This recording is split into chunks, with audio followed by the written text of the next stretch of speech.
Hi guys, it's Matt with Silderman Solutions. Good to see you again. So this is video number 3 in my logo redesign process. Thanks for sticking around and being part of the journey. I've received a lot of great feedback and just appreciate everybody's comments. So if you remember at the start of the process, I found a contractor.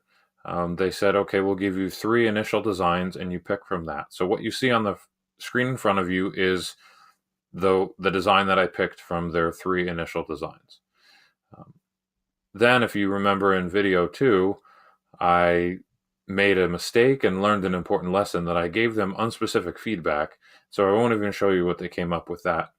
But one of the things that I asked them to do is if you look at this, I felt like this looked maybe a little bit too much like a wolf, perhaps, and that the eye looked a little bit too angry. I understand they were playing with the half circle here. I also was hoping they might tilt the snout a little bit differently. So once I finally realized my mistake, for my 3rd revision, I focused a lot more on being very clear and very specific with what I was asking for.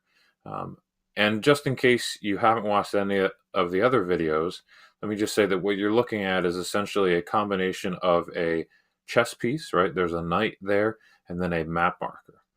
And my mentor, Shom Tabagahan, had pointed out, and I think I had watched the video too, that the future had Sagi Haviv on, and he was saying that your logo should be about identification, not communication. Meaning it should be something that makes you unique, makes you memorable, but not necessarily communicating what you do. Either way, I liked this a lot, and I kind of fell in love with this design, and it is unique, so hopefully then it will make me memorable. But like I said, I made those comments, those 3 things, right? So here's what they came up with on their the next draft, and I have to admit, I was thrilled. So here it is. And if you want to compare it to the old one, you can see, as I said, the snout gets tilted a little bit. They even changed the snout. I feel like this looks a lot more like a horse than the last one did. They changed the eye because I asked, right?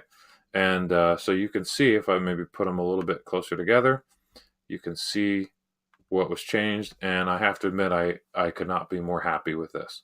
So anyway, I'm looking forward to your comments, guys. I know a lot of you had thoughts about what I should do and what worked and what didn't. And so thanks for sticking around and thanks for your feedback. I really appreciate those of you who have reached out and given me advice. And yep, I'll see you next time. Thanks. Take care.